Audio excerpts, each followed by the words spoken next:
This is Ted at Shortlist, and today I'm going to talk with you about bids within the Shortlist platform.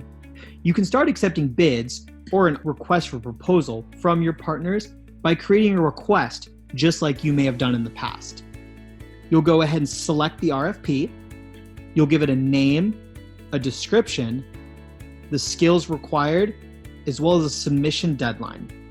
You can also add optional fields like when participation ends, maybe some budget restrictions, or any custom fields or questionnaires of your choice. Once your bid has been prepared, you can then go ahead and add any information you need and start inviting your partners to join. Within the proposal here, you'll be able to see who has submitted responses,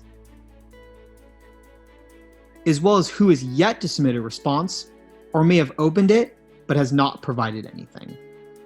Once you've gotten enough responses, or bids in this case, you can then go ahead and compare them.